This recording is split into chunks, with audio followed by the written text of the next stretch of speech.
Hello, everyone. I'm Matthew Goldberg from the Cebu Board of Governors and a consumer banking reporter at Bankrate. On behalf of Cebu, welcome to today's webinar on the business of sports.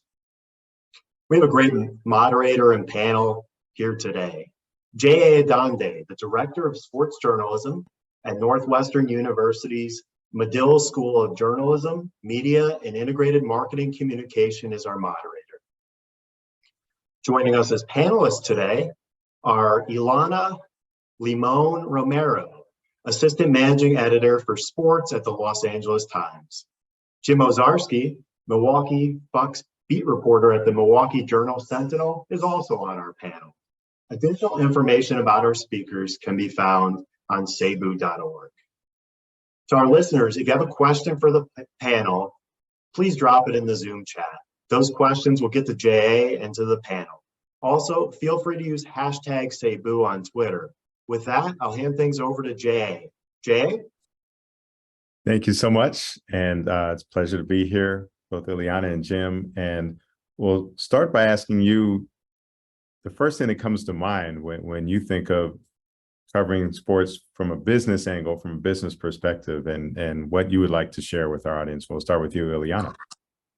Thank you so much for the invitation. Thrilled to be joining you all. I think it's just become integrated so completely. I think when I first started in journalism, it was sort of, the joke was, oh, I'll do sports because I can get away from math, I can get away from some other things. And now it's clearly become, this is business. This is big business in this country. It drives so much in what we do and is so tightly interwoven with everything. And so I think an openness and an understanding of all the tools and all the resources that are available to help tell the complete story is really the direction that we've gone. Yes, we still cover games. Yes, we still go to events and we still do some of the important and fun aspects of it, but really the understanding of the money and how much it drives so much of sport as we know it and so much of society as we know it as it relates to sports is really interesting and important work that I am thrilled to be a part of doing. I think as we can continue, I would love to share just a couple of tools and resources that I have seen that have been really helpful for journalists who are eager to build that portfolio out or look into different areas where these things do intersect. But for me, every staff member that I look to hire, every person they do, I need them to grasp and understand that this is not something that we just kick that story to business or send that somewhere else. That is not what we do. It is just so wholly and completely numbers and business driven in terms of all conversations. Jim, I'll ask you for your opening thoughts, and then as Ileana alluded to, some of the tools or tactics that you like to employ. Yeah, thanks, Jay and Ileana. Hey, everyone. Thanks for having me. Yeah, so I'm a daily beat writer covering an NBA team, covered the NFL for about 7 years. So there's some, for as much as we see contracts being published or franchise valuations published, there's still an opaqueness to like actual salaries and actual contracts. You know, this is their private businesses. Is not like, you know, the USA Today breakdowns of college, you know, state funded schools and universities and what coaches make, that kind of thing. So on, I guess, my level, the source building and relationship building is the start, because I can't just get access to the Milwaukee Bucks salary cap or the actual fine print of Drew Holiday's contract. I need someone to help me with that. So on that beat writer level, you know, where this starts for me, Jay and Ileana and the panel is, how do you find that person? How do you find those? It usually starts with agents. And that's an interesting dynamic. And we can get into some of that. There's questions about like, okay, you need to get a level of trust or earn a level of trust to ask questions for those people to share with you this information that ostensibly should be private. How do you double check that? How reliable is that one source or two sources or three sources? And organizationally versus the player interest, and, you know, as Ileana said, there's math involved. And look, there's even people who are paid capologists in these sports who get things wrong. That's the thing. I mean, you'll see teams get penalized for making salary cap mistakes or not understanding that there's a rule. So that's part of it too. I think from our point of view is it is a lot of math. It is convoluted. There are so many fine points that even these folks whose job it is to navigate it do get it wrong too. So yeah, I think for me that's Jay, kind of where I'm at is maybe to talk a little bit about or help with how do you find these people who can get you in, and again, how do you get them to open up a little bit on some of these things that can be pretty confusing, and then distill it down for a reader, because sometimes some of this stuff can get really jargony or in that legalese. Jim, you just reminded me of one of my all-time favorite quotes from Pat Riley in the 1990s when the league did ding the Miami Heat for, in their words, they underestimated the amount of salary cap space that they had available, that they misapplied the cap rules, and they actually rescinded a contract signing that they had. Juwan Howard had left the Washington Bullets, as they were known at the time, signed with the Miami Heat, and then, as the league said, they underestimated the amount of salary cap space they had. They voided the deal. The league voided the deal and sent Juwan Howard back to Washington on a 7-year, $105 million contract. But Pat Riley's great line when he finally talked to the reporters was he said, the only thing we underestimated was the extent of the league's animus towards us. I'll never forget that word, animus. So you can argue, Jim, whether or not it's the teams get it wrong or that the league has it in for certain teams. We'll get back to what you defined as some of your tactics for getting that information. Ileana, I want to know what Jim alluded to it, that some of the information and the tools that are available, especially when you're dealing with public universities who are required to make this information available to you. So how do you access information such as coaches' salaries and things of that nature? There's a bunch of different resources available. It's grown so much. In the past 10 years, we've seen greater interest. At the same time, we've seen state legislatures around the country try to push to restrict access to that information because they become aware of the types of stories we can tell.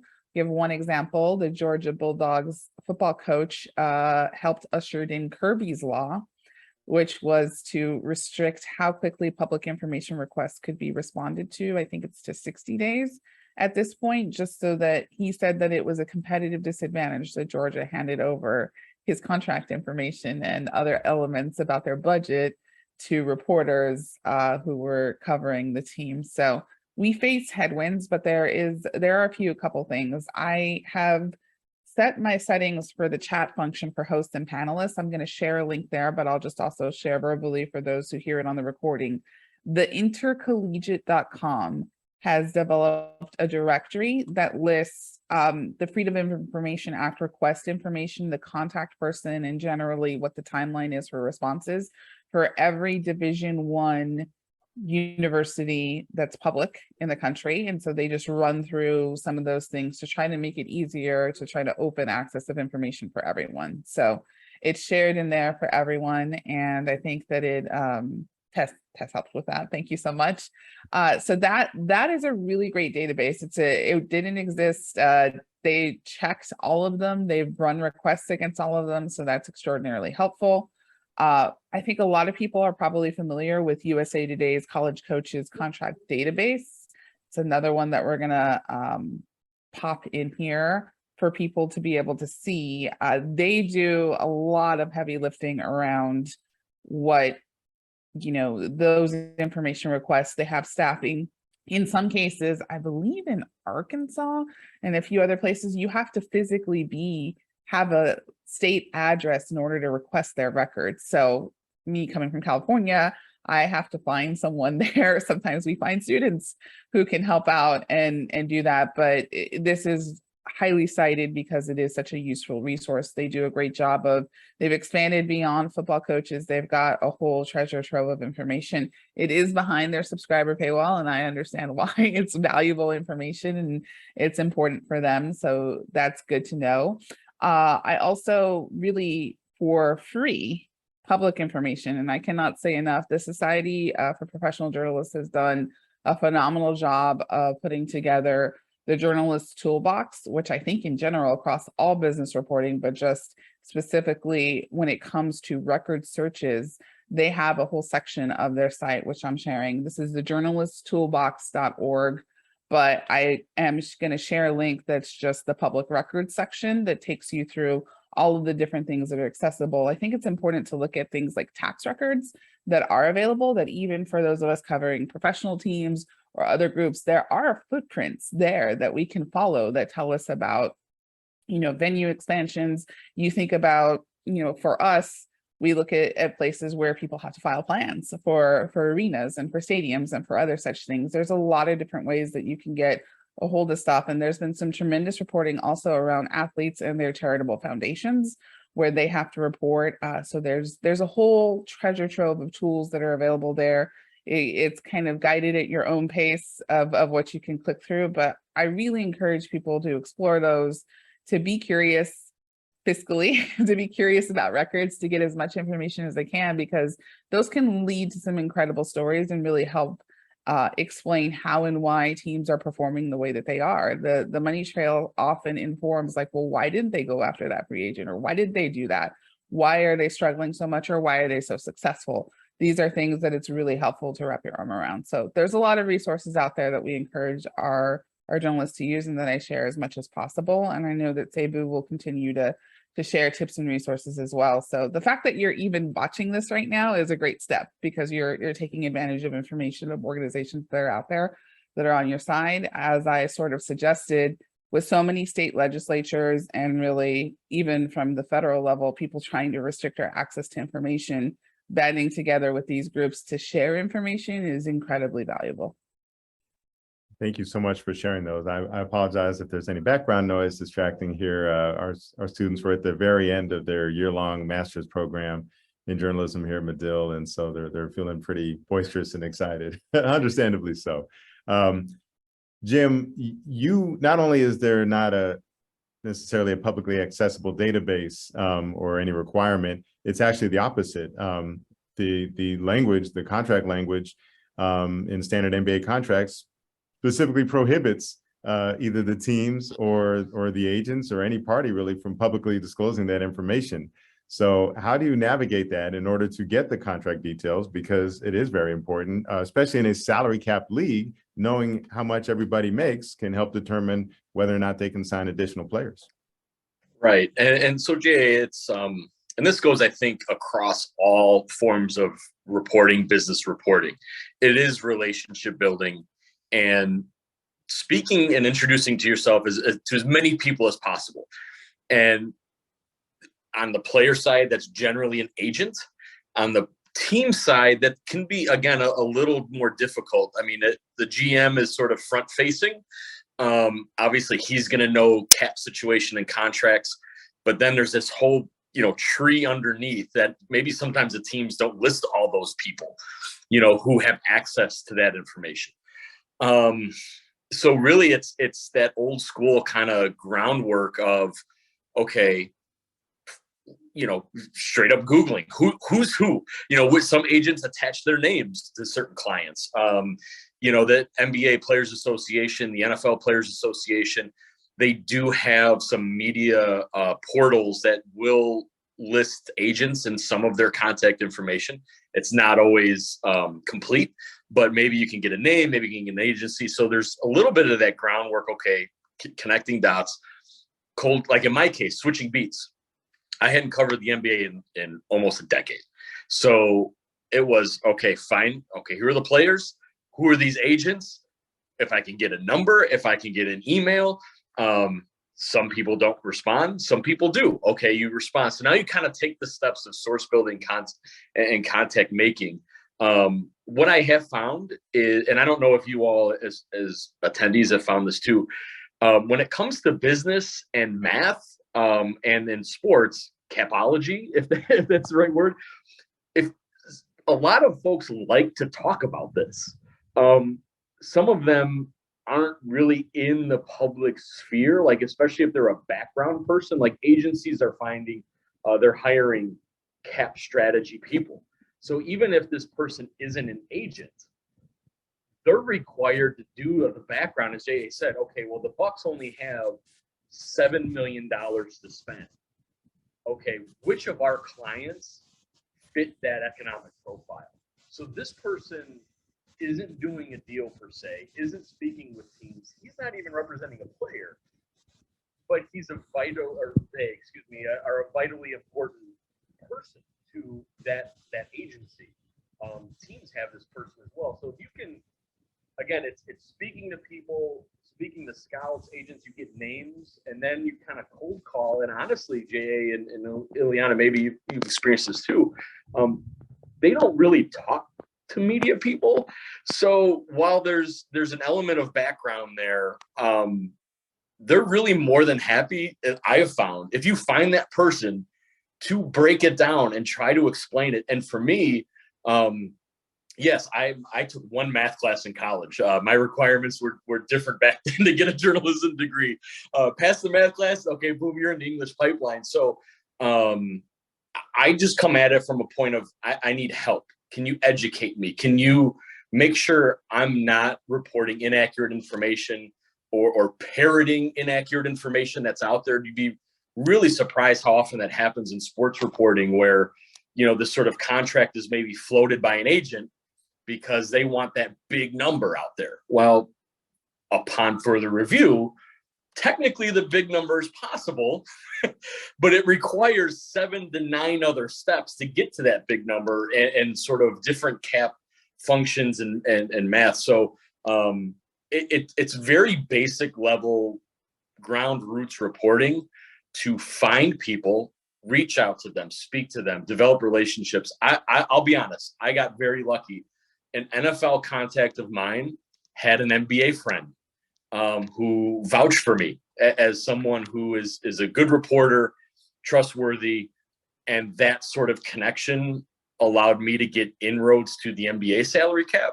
But in terms of the NFL side, it was going to the combine, meeting people, having coffee. How can you them doing this conversation, where they can say, okay, well, this reporter is truly just trying to understand the math. And I don't know if this is all the case, Ileana, Jay, maybe all of you. I don't know if everyone in that sort of world is that open, but at least in sports, I found that if you find that person and you ask questions and you just want to understand, they tend to be more willing to help. And in that help, you can confirm numbers, you can get certain bonuses. Great example is I just checked in on Drew Holiday. He played 8 seconds of the Bucks finale. He's the only starter to play, and that 8 seconds gave him 73 games played, which gave him $500,000. So he was a very happy person.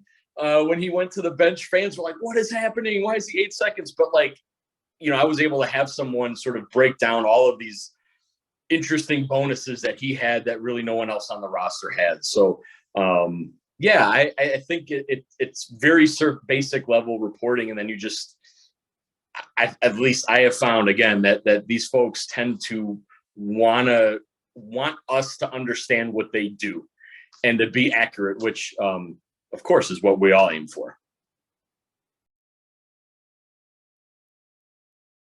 Of course, it would be inaccurate to necessarily say that, he made $500,000 for 8 seconds. There was a lifetime of work really that put him in position to get that $500,000 bonus. But still, 8 seconds, $500,000 when you break it down like that. That's something I think we can all aspire to one day, right? Getting $500,000 for putting in 8 seconds worth of work. I'm going to ask both of you to provide sort of a take that might go against the counter narrative or the popular perception out there. And mine is that you see a lot of people complaining, particularly on social media, which is filled with complaints, people complaining that why are we always discussing the ratings? And the ratings, television ratings don't matter that much anymore. And I would argue that few things are more essential, that few things drive the business of sports more than television ratings. We just saw the $7+ billion Big Ten deal with the 3 broadcast networks. I mean, that's strictly based on the ratings that they're expecting.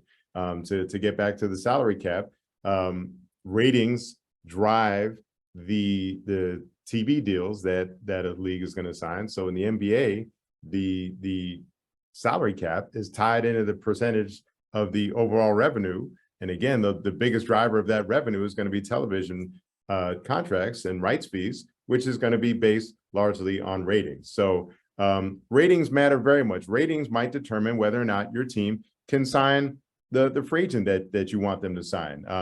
The cap and the spike the spike in the cap that allowed the Golden State Warriors to sign Kevin Durant in 2016, that came because there was a huge boost in the TV revenue with the deal that they signed with ESPN and Turner, and that allowed that. And again, that comes down to ratings. So, Ileana, I'll start with you. What is your maybe counter narrative take? I don't have a counter to that one. I absolutely agree enthusiastically. Yeah, UCLA and USC are going to the Big Ten because of, in large part because of that. I think we talk about them, with precision. You talk about them as media rights deals where it's a full bundle, but the digital streaming hasn't matched what the networks are putting down and putting into just the broadcast rights. And part of it is when you understand the ratings and you look at ratings across all content and you look at where the NFL ranks amongst all broadcasts for last year, it's really instructive.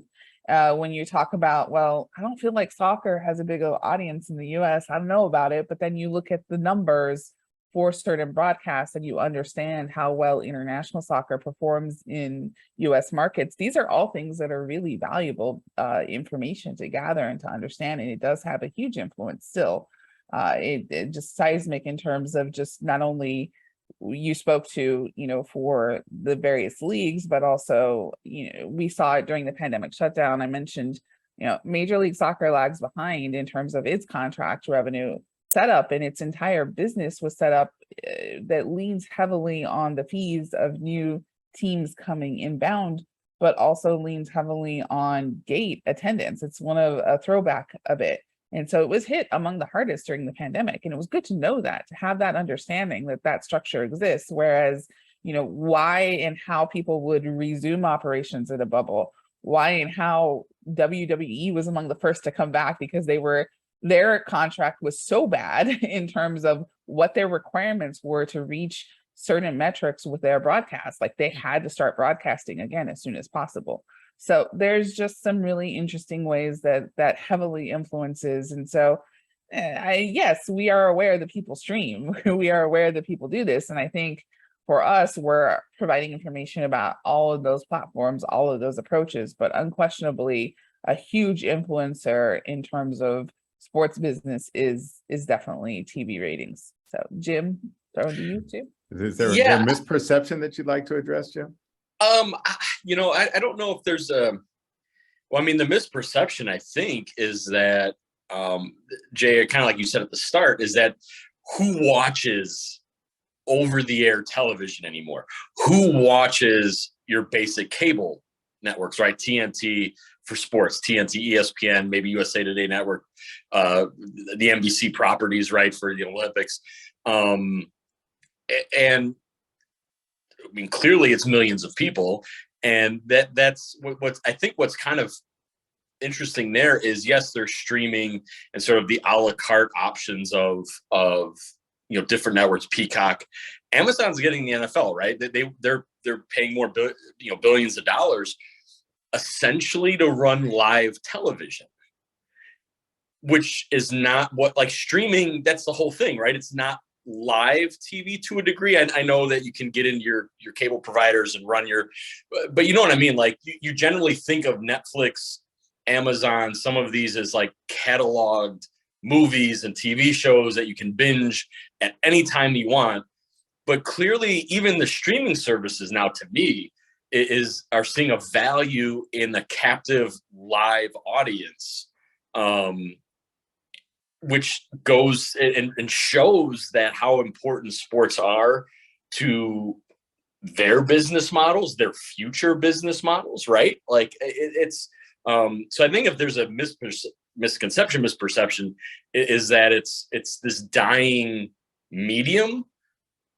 Maybe someone can argue that sports is helping to keep it alive to a degree, or I mean, the fact that these streaming platforms are investing so heavily into live sports. I don't know. I don't know if that makes sense, but I feel like that's sort of how I view it. Is just, Liana mentioned USC and UCLA joining the Big Ten. I mean, that's over the air. Those are your three traditional, depending what age you are. You grew up with CBS, ABC, NBC. Those were like your options on television. Well, where did they just go? They went to these over-the-air networks, not to, Hulu for this stuff. So I think that's a misperception, is that over-the-air television or some form of broadcast is like old or irrelevant. And I think the streaming folks getting into the game literally shows that it's quite lucrative and still quite important.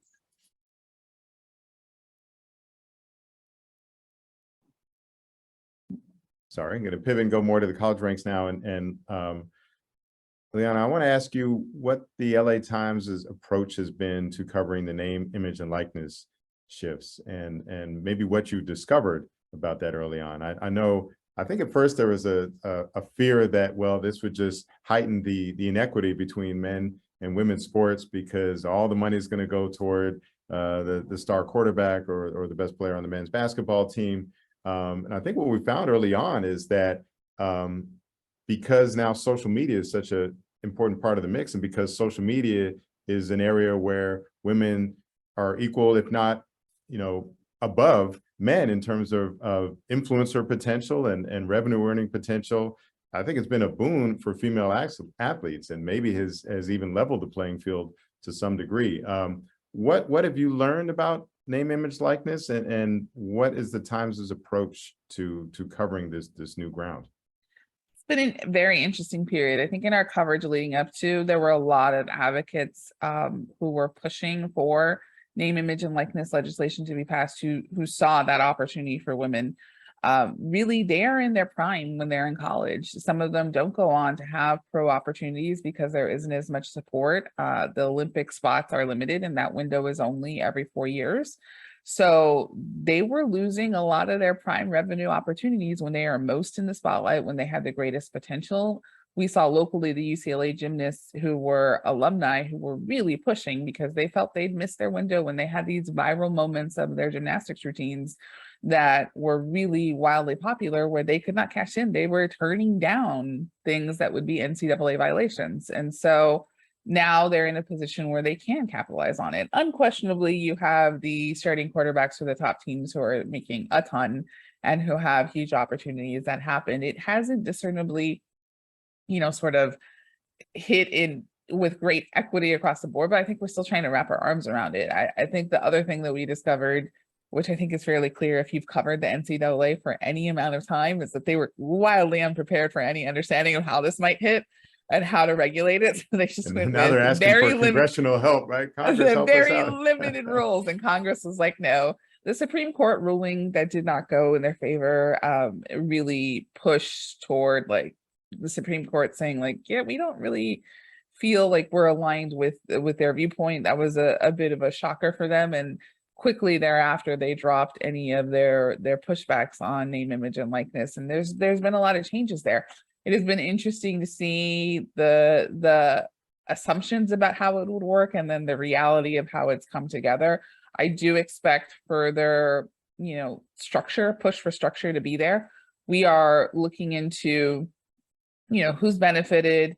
Some of the early deals were not good. Some of the early deals actually did not really favor athletes and were a little bit predatory, which I think when you have just an open market, that can happen naturally. So just we're looking into that broad coverage of following up on everything, of checking into all of these different areas where we've heard hints of problems. Like we mentioned, we've seen success stories that we're continuing to cover. We've seen the growth of booster groups, donor groups, forming collectives, as they've called, so sort of dubbed themselves, trying to find ways to make sure that they're within the bounds of what the limited NCAA language is, and making sure that they're providing incentives. And we've seen it cross into the high school level. California is one of the few states that allows it for high school. So we've seen how that started to come together as well.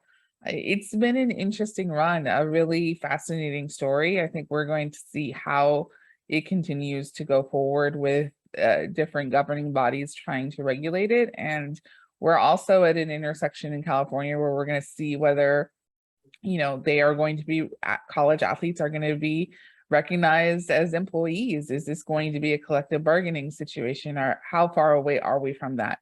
Different points of legislation have been introduced, but have not gone so far yet, but it seems like that could very well be the next step. And California was the first to pass a name, image, and likeness legislation. So we think that there's a strong possibility.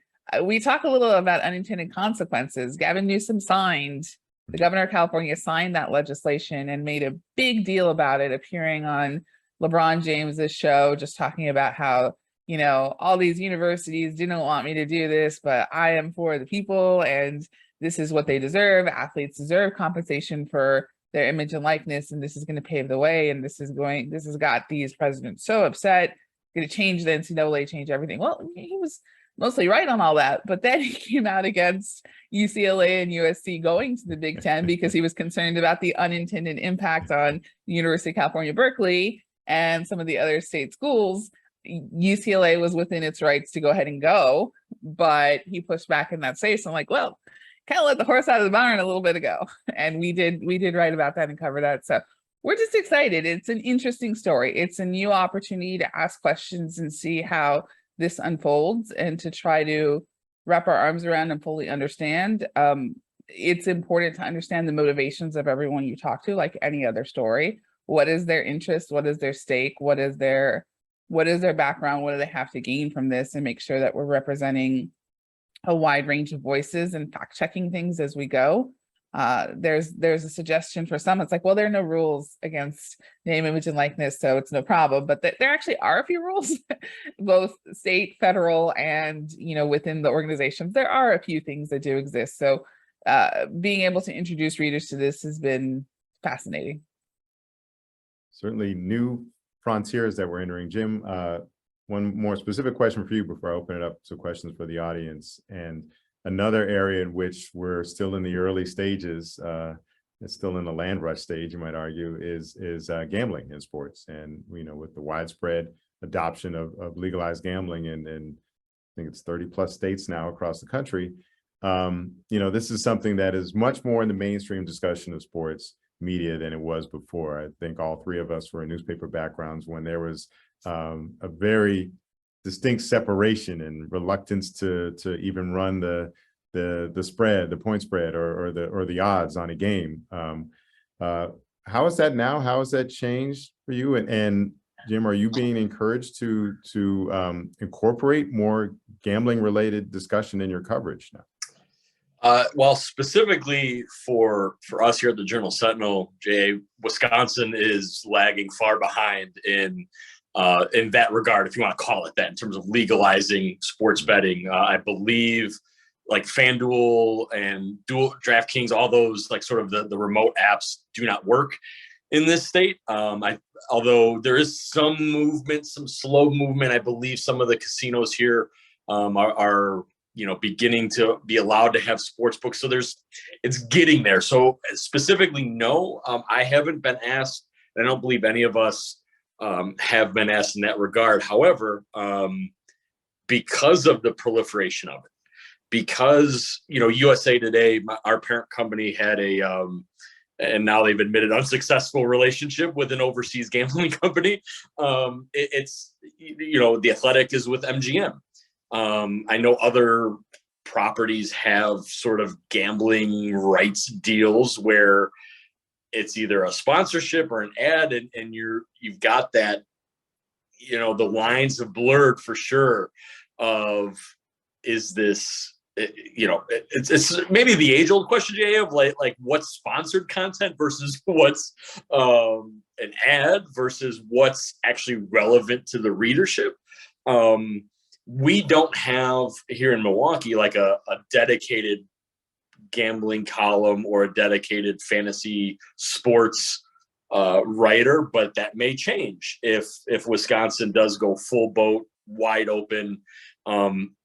People are into it without a doubt. And I think the leagues, the fact that you're seeing, you know, the leagues partner with either local casinos, companies, or larger national gaming companies. I mean, it's part of the sport now in a way that, you know, they had tried to stiff arm that for so long, for so many valid reasons too.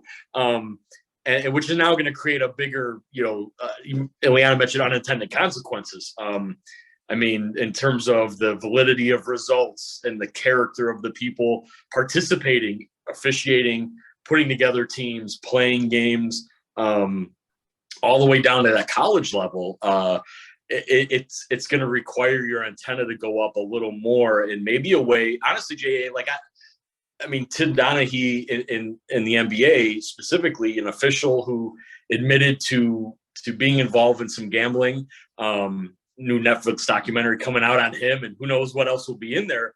It's almost sort of thought that everything's on the up and up, but I think now, you know, you just have to think about it more, and be more aware. I don't know. So I know that I strayed off your original question, but no, we haven't specifically been asked to incorporate it, but I have seen it though, where the line, the odds, it's more ubiquitous, I guess, than maybe it used to be, because there are more and more of our readers and audience interested in it.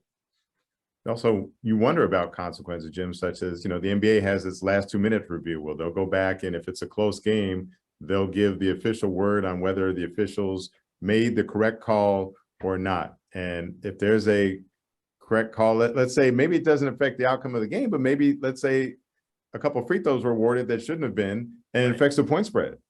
You know, well, how will the gambling companies take that into account, that maybe the score should have been different, or at least there should have been an opportunity to raise the score? So, you know, as you become intertwined with these leagues, and almost every league has an official gambling company sponsor, right, or partner, you know, how are they going to navigate these things that could affect the money that's being distributed, and whether or not a bettor wins or loses? All right, we will open it up for questions for the audience. I guess we want them submitted through the chat. We'll be able to read them that way.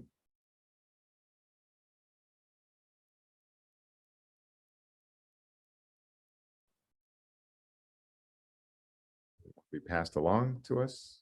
Yeah, while we wait for some questions, I was just going to chime in on the gambling thing too. I think it's in California, you cannot watch a Dodgers game locally without getting ads for a gambling initiative that's on the ballot this fall. So I think there's a lot of conversation around it. And from our just editorial decision making in, I think we're covering it as a news story, covering its influence, trying to understand how some of these decisions come into play and how various leagues are trying to safeguard. When you look at the NFL having, you know, somebody who bets on a game that didn't involve him at all getting a long suspension, and yet the league having a partnership directly with gambling companies, it's like, that's an interesting situation. So we're just doing a lot of accountability reporting. I think that's what our focus is. We don't have specific partnerships, but the extent that we do for the reporters that I supervise, you know, we have worked with different sites to take in their information. Like we're just clearly labeling it to the readers where it's coming from. We're not really asking reporters to have hands-on anything. I don't think that makes a lot of sense for them in terms of weaving it in. It is obviously different for broadcasts, because for a broadcast team covering a game, like, they weave in references to these groups because it's required as part of sponsorships, as part of advertising, it's part of what they do. But they've always had a different threshold for reading out ads during their broadcast. So I just think it's something that we're having constant conversations about. And I think as it comes up, I think it's good for journalists to ask questions about it. If you're asked to do anything that comes across your desk, it's good to kind of go from there. So yeah, I think we have something here. Question I wanted to get into as we wait for questions to come in. You know, the LIV Golf has been the biggest controversy, the biggest news story to hit PGA Tour in a long time. Obviously, there's tremendous amounts of money being offered to some pretty high-profile golfers to leave the PGA Tour and join LIV Golf. You know, there's been questions about the origins of that money, the source of that money kind of coming from Saudi Arabia and some of the human rights violations, most notably the killing of journalist Jamal Khashoggi. Blood money has been the term that's been associated with that. So it's certainly a news story. And I think one of the reasons it's been covered so much is that it's so rare that we actually have news on the PGA Tour. You know, usually news consists of somebody's changing equipment manufacturers for which golf clubs he's going to be using. You know, now we do have legitimate news. We have really the greatest threat that we've seen to the PGA Tour's dominance in this field. However, does that mean there's an obligation to cover the events themselves? And I wonder almost if the events have been receiving a disproportionate amount of coverage, there's nothing that says you have to cover them. They've been somewhat hostile, it seems, toward the media that's been attempting to cover them. Ileana, I'll start with you. What's been the Times' approach to how you're going to cover the LIV Golf events themselves, not necessarily this new threat to the PGA Tour, but as a sporting event? Because it seems to me that there are a lot of, say, women's sports leagues that would appreciate the type of coverage that LIV Golf has received, which seems very disproportionate to the actual level of competitive nature of these events. Yeah, I think we're basing it from our end on a news factor and on a competitive element factor. So at the moment, it hasn't crossed just threshold. There's curiosity from our readers, from the metrics that we can see and from the interaction that we can see about the drama, the back and forth, the what's going to happen next in these restrictions. It's been interesting to see Tiger Woods really come into his own as a voice in favor of the PGA structure. It's not a split I thought I was going to see. Now he wants to be an advocate. It's not a split I thought I was going to see earlier in Tiger's career that I covered in Florida. So this is different. It's been interesting. You know, we haven't had anything that's landed in our footprint. For golf, we've really stuck to major events. We go to the Masters, and then in terms of the local tournaments that are regional for us, that's where we have a connection with our audience. That's what they come and expect from us. But for the rest, you know, I am curious about whether once the initial surge of controversy that we've seen, whether they're going to be able to sustain. It hasn't been a great product. And I think that is going to be interesting because, yes, there's been a lot of money that has flown in all directions. It's peeled away some things. It has felt like an existential threat to the PGA, and they've responded in kind. I think what it more speaks to and what I'm more curious about is its impact across other leagues and its impact across, you know, the acquisition of other teams, how leagues handle that. They've loosened up a lot from where they were at before. You know, locally for us, the Angels appear to just have gone on the market. They've exploring sale of the Anaheim Angels. Then you've got other groups that have, you know, teams. And I think internationally, there was a move against Russian-owned teams when the war in Ukraine started, but there hasn't been that same level of clarity and certainty about what it means to have Saudi-backed money, the human rights concerns that are associated with that. But I think what it did more than anything was open the door to, are they going to try to acquire more soccer teams internationally? Are they going to try to acquire, you know, one of the big four sports league teams in the US? And what sort of framework will the commissioners and ownership groups of these leagues, what is the appetite? Is it, do we take in as much money as we can get? Or are we concerned about these human rights questions and the lack of appetite to move forward with a partner that is questionable? What exactly is questionable? Don't we already have businesses that already operate in questionable business practices? I think those are the storylines that are going to be very interesting. Ultimately, once the sort of dust up and the fight between the PGA and LIV, if it's bad golf, people are just not going to watch. I don't think, and I don't intend to expend resources on something that just lacks drama and intrigue and interest. It just, our readers tell us they don't want that pretty clearly. You alluded to the potential sale of the Los Angeles Angels of Anaheim. I would argue that the first order of business for any new ownership would be to get rid of that ridiculous name and just go back to Anaheim or California.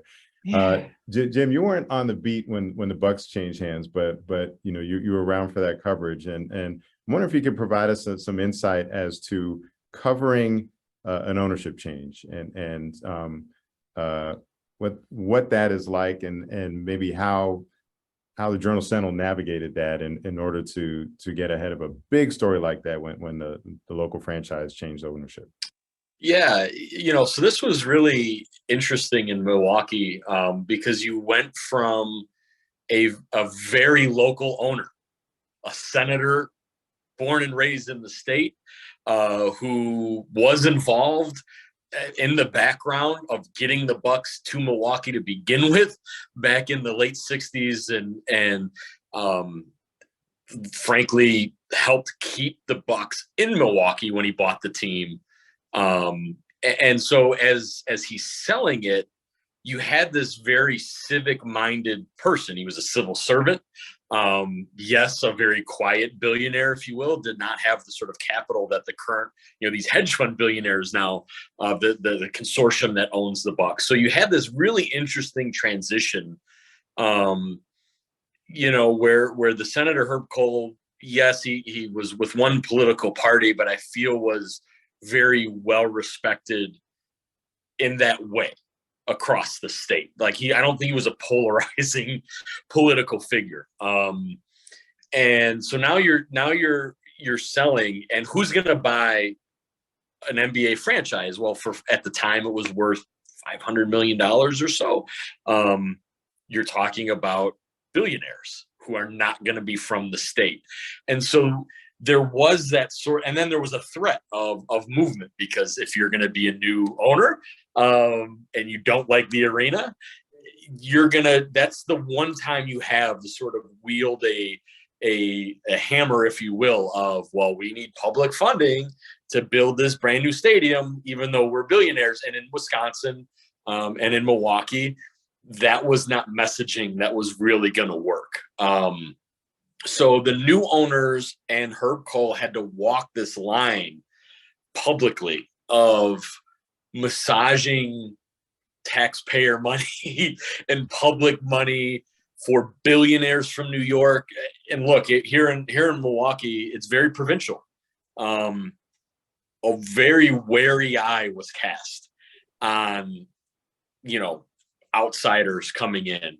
So the Journal-Sentinel, and I worked at onmilwaukee.com at the time. So while I wasn't covering the day-to-day business, the new ownership group, even before they bought the team, was trying to make inroads with local media.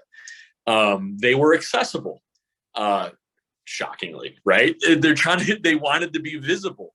And they ended up settling on, there's essentially, I think what worked was there's this vacant plot of land, quite honestly, where the new arena built. It had been vacant for decades. It was just a vacant city lot, and everyone has seen those and wherever they live. Right. Right in the middle of downtown Milwaukee. Right in the middle of downtown. Yeah. You walk past that. I mean, it was asphalt and weeds and glass and whatever. I mean, so that was the spot. The senator actually donated, if you will, or gave back half of the purchase price to fund the arena, to help alleviate some of the burden on the taxpayer. It was still a little contentious, but not as much because of that. So it was a really unique situation. I don't know if out in LA, Ileana's going to have, if Artie Moreno's going to be like, you know what, I'm going to contribute $500 million to the new owner's, venture there. It's just, so it was really unique. But I will say on the business side of things, it was important. Look, investigating the backgrounds of new owners, it was found out that one of the new co-owners of the Bucks, one of his big funds actually was a slumlord in Milwaukee. They had a bunch of houses in predominantly minority areas in this town that were not overcharging, not great upkeep.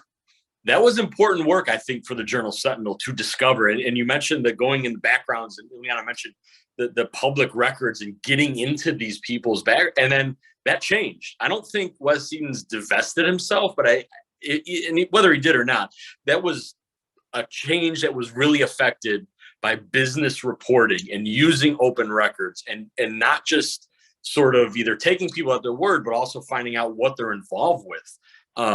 That was really important, I think. And, there was still some, one of the new co-owners came in and he bought in because he was part of the construction groups, and they tried to hire, local employees to build the arena, to staff the arena. And that's become very important because, again, public money was used.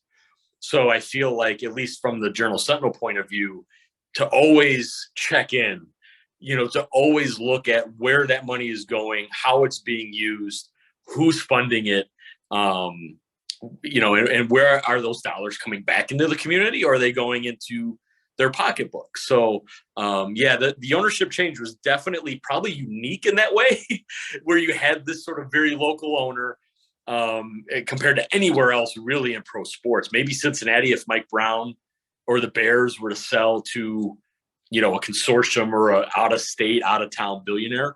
But yeah, it was very unique. But again, I go back to that business reporting and how, look, if you're a billionaire, you mentioned LIV Golf, your fingers undoubtedly are going to be in muddy waters.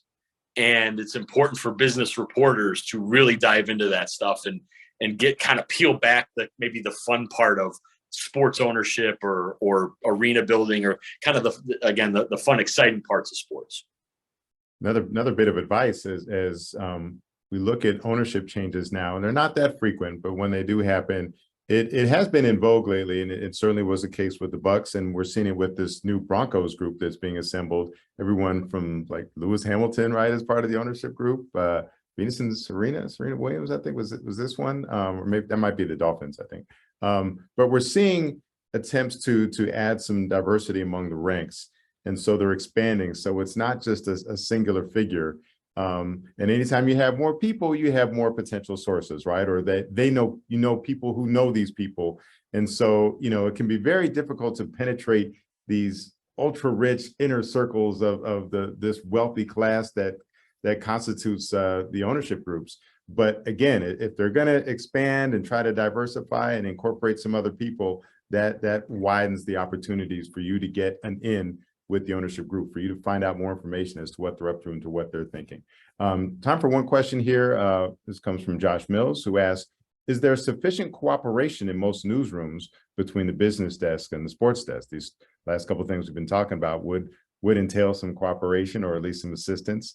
Ileana, what's it like at the LA Times? I mean, it's fantastic. I love our business staff, but we can always use more. I would say the answer is no, but not because of any ill will in most cases. I just think it's more of a bandwidth issue. Like, everybody has their own projects and a lot of things that they've got going on, but it has been phenomenal since I've joined the Times, how much we've been able to collaborate, and I look forward to more really open conversations that we've had so far at other newsrooms that I've been in. Occasionally there's excitement, and if a reporter has been invested and it's a sports reporter or someone who's on their beat and they've been digging in and they've covered every iteration, and then they're getting to the finish line and it's like, that's a business story, and then there can be a little bit of needing to sort out who's doing what and who kind of has ownership of it, because we do blur the lines now. We have sports reporters who are heavily into business reporters. We specifically have a sports business reporter on our sports team, but it really crosses all beats, and that's the expectation. I still think that there's room for even more collaboration and even more communication. And if it's something that people, who are watching this have interest in within your own newsroom, I think more help is always welcome. More help is always a good thing. So if you have interest and curiosity about it, raising your hand first initially with your own supervisor, and then sort of offering how you can fit this in within your portfolio, or why it's a worthwhile thing to set aside some stuff to help pursue and contribute, is always a great thing. And I think from the receiving end, as a sports editor, like I said, more help I'm excited about. So I think in general, those collaborations can be excellent, and they've been some of our biggest success stories when we have had people from our investigations team, from our business team, from our Metro team working with our news team. One of our sports business reporters Bill Shaken broke news about an indictment involving the grand jury investigation involving the Anaheim mayor that was all tied back to a stadium land deal. And I got to be honest, a lot of the assistant sports editors and I thought that the iterations of the back and forth over the sale of stadium land to Artie Moreno was like incremental and tedious, but readers were really interested because we were seeing consistent digital traffic across it. And so we're like, okay, keep covering it. This person had been covering it for years. The back and forth over what they would do with the stadium land and these elements of it. And then the transaction was finally set to go through after much litigation. And then the attorney general was like, yeah, you're going to need to pause on that because it has triggered a separate grand jury investigation involving the mayor who was forced to resign. So it broke from a sports reporter. Then our investigations and news teams, we built together a joint team where we all worked together to focus on it. And they took the lead on digging into some of the other things. One of the anonymous sources within the grand jury piece that we were able to get court records on turned out to be someone from Disney, which, you know, everything leads back to Disney in Anaheim if you live in California. So these elements crossed a lot of different areas. And so that collaboration was essential to us. You know, like, I think the number one reason in newsrooms today that people say no, if you're hearing from anyone, is just like fatigue and the need to meet the goals of the department. So, you know, if you offer solutions, if you offer options, if you have ideas and ways to help execute them while still understanding kind of where you fit in the structure and what your own team needs to accomplish, you can be very, very successful even in the smallest of places. And I would argue, just to wrap up, that it's not just business, because as Ileana touched on, this became a political story. As Jim mentioned with the Bucks, you're talking about potential use of public funds and public land. So there has to be cooperation beyond just sports and business. There really has to be cooperation with the sports department, the business department, and the people who are responsible for covering political, either at the local or the state level, in order to deal with these issues of funding and or land transactions that take place. So, you know, you can't have siloed departments. And so it's incumbent on you, if you're interested in sports, to have a sense of business and understand how the politics works. But it's also important to have allies in the various departments. If you're working at a traditional news outlet that has these multiple departments, to be able to forge alliances and to cooperate. That will do it for our time today. I'd like to thank Jim and Ileana. I'd like to remind all of you can go to sabew.org. That's SABEW.org for more information and to follow up on this. Any last remarks, Jim, Ileana?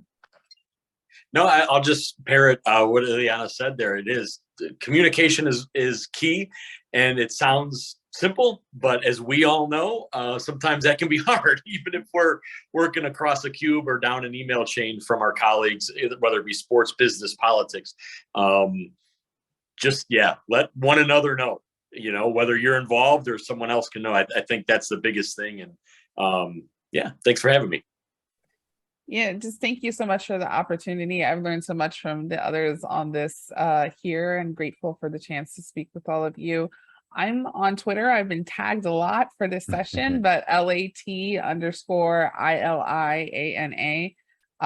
Feel free to follow. You can DM if you have any follow-up questions. I'm happy to help in any way possible. And thanks for the opportunity to join you all. All right. Thank you. Very well. Thanks so much.